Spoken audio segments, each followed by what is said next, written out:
இது வந்து ரவா பணியாரம் செய்ய போகிறோம். அதோட பொருள் 2 வாழைப்பழம், வெல்லம் ஒரு 350 கிராமு உடச்சி வச்சுருக்க வெல்லத்தை, இது பச்சரிசி மாவு 1 கப்பு, 300 ரவை வறுத்த ரவை, இதில் அரை மூடி தேங்காய்.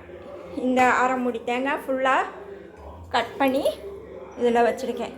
இப்போ வந்து நம்ம அரைச்சிட்டு வந்துடலாம். அரைச்சிட்டு அதை இது பண்ணுறதை காட்டுறோம். நைட்டு இந்த பணியாரத்துக்கு எல்லாத்தையும் அரைச்சி கரைச்சி வச்சுருந்தேன். கரைச்சி ஃப்ரிட்ஜுக்குள்ளே வச்சுட்டேன், வெளியில் வைக்கலாம். ஃப்ரிட்ஜில் வச்சு இப்போ தான் எடுத்துருக்கேன். தனியாக வடிவிக்கா நைட்டு எல்லாத்தையும் அரைச்சி ஃப்ரிட்ஜில் வச்சது. இப்போ வந்து காலையில் ஊற்றலான்னு இருக்கேன். கெட்டியாக இருக்குது, கொஞ்சம் தண்ணி ஊற்றணும். பனியார கல் வந்து சூடாகுது. இதோட கொஞ்சம் நெய் கலந்துக்கலாம், நல்லாயிருக்கும். நெய் கொஞ்சம் கலந்துங்கன்னா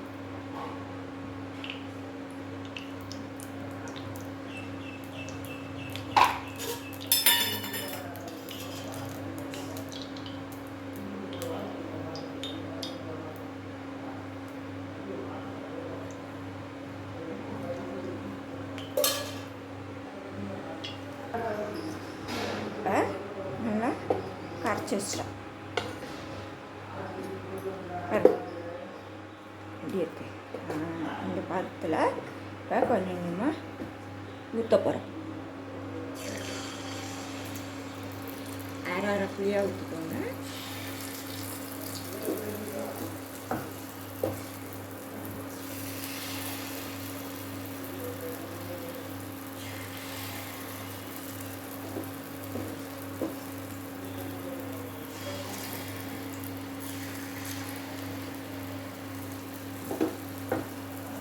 அடுப்பு வந்து சிம்மில் வச்சுக்கணும்.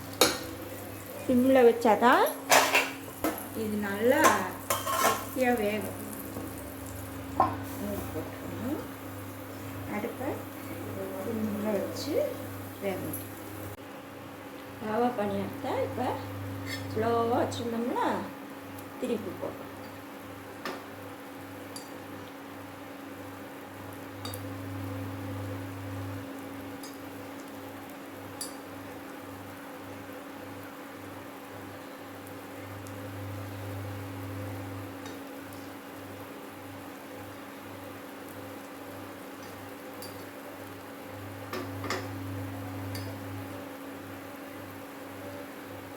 நல்லா பொண்ணு இடமாக வந்துருச்சு.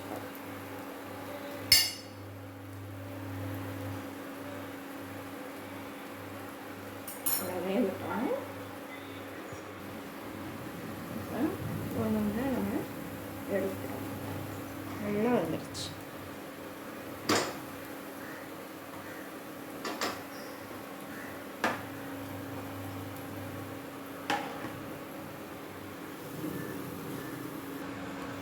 எப்படி இருக்குன்னு சாப்பிட்டு பார்க்கணும். நல்லா பஞ்சு போல் இருக்கும். எங்கள் வீட்டில் ரொம்ப பிடிக்கும், நல்லாயிருக்கும். அந்த ரவா பணியாரம் வாங்கினேன்னா 1 செகண்டில் எல்லாமே காலியாக்கிடுவேன்.